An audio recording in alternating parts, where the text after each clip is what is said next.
Audiobook do livro Renovadas, 10 maneiras de refletir os atributos de Deus, Jen Wilken. Continuação do capítulo 5. Misericórdia acima do juízo.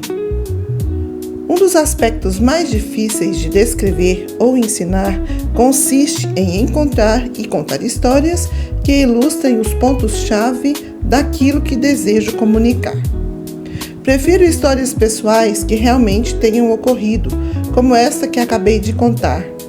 Mas há sempre o risco de, ao contar a história, expor demais um amigo ou membro da família, de modo que é preciso tratá-los com cuidado. Por acaso, no episódio de uma discussão sobre misericórdia, a história perfeita já foi elaborada. Como os personagens são fictícios e a história nunca aconteceu, com certeza não corro o risco de ofender ninguém. Aqui eu tomo emprestada com a plena concordância do autor. É a história do homem mais respeitado da cidade e do homem que era mais odiado. Ambos foram até o local de culto, cada qual carregando o peso de seus fardos de maneiras diferentes. O primeiro homem fica de pé e ora em voz alta, agradecendo a Deus por não ser igual aos outros homens. Por seu próprio relato, ele é um modelo de justiça, nada parecido com aquele malandro que entrou depois dele e está agarrado ao muro na entrada.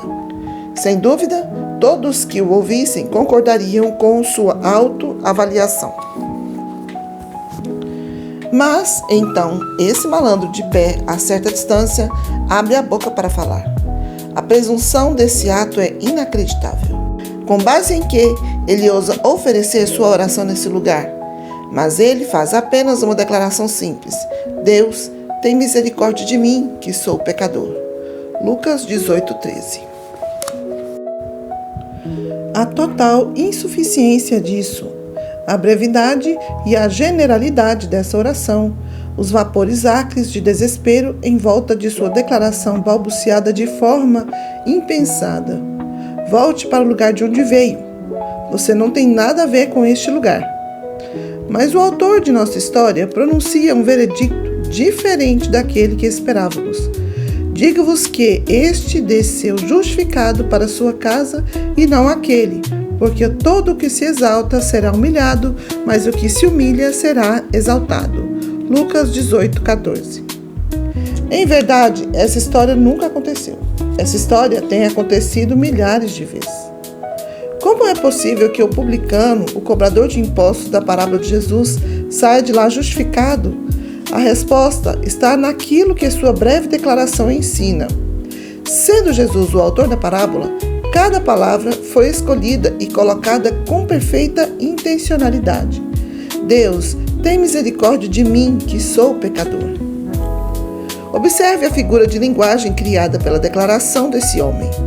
Deus de um lado da sentença, um pecador do outro lado, e entre eles a misericórdia. Mas existe ainda mais nesse pedido por misericórdia.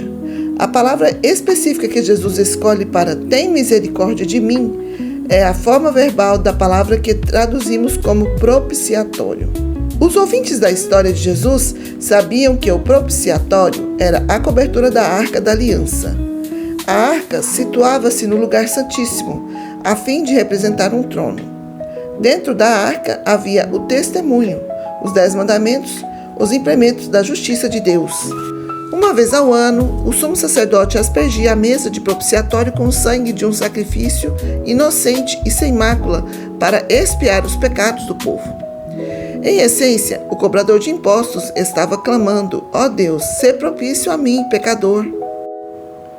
O que incomoda nossos ouvidos modernos, como se faltassem palavras, é de fato uma petição perfeitamente bem calibrada. O publicano, em toda a sua fala e justiça insuficiente, lança-se sobre a misericórdia do sangue expiador e se interpõe entre ele e Deus. De fato, essa história nunca aconteceu. Essa história tem acontecido milhares de vezes. É o retrato de nossa salvação. O clamor do cobrador de impostos é o clamor de todos que reconhecem que a única base sobre a qual podem aproximar-se de um Deus santo é o sangue derramado de um cordeiro inocente. Tiago, irmão de Jesus, ecoa essa ideia quando nos lembra que a misericórdia triunfa sobre o juízo. Tiago 2,13. Ou, literalmente, a misericórdia se exalta sobre o juízo. Suponho que Tiago, assim como Jesus, também delineia uma figura de linguagem relembrando o trono dourado da arca no lugar santíssimo. O salmista descreve a justiça de Deus como o fundamento de seu trono. Veja os 10 mandamentos estabelecidos à base da arca. Mas Deus não toma assento sobre a justiça. Não, ele toma assento sobre a misericórdia. Quando o tabernáculo foi completado, Moisés obedeceu aos 10 mandamentos de Deus com todas as suas letras no que diz respeito à sua composição. Tomou o testemunho e o pôs na arca, e meteu os varais na arca e pôs o propiciatório em cima da arca. Êxodo 40:20. Observe essa imagem e considere a lição. A misericórdia se exalta acima do juízo. Onde a lei condena, a misericórdia triunfa.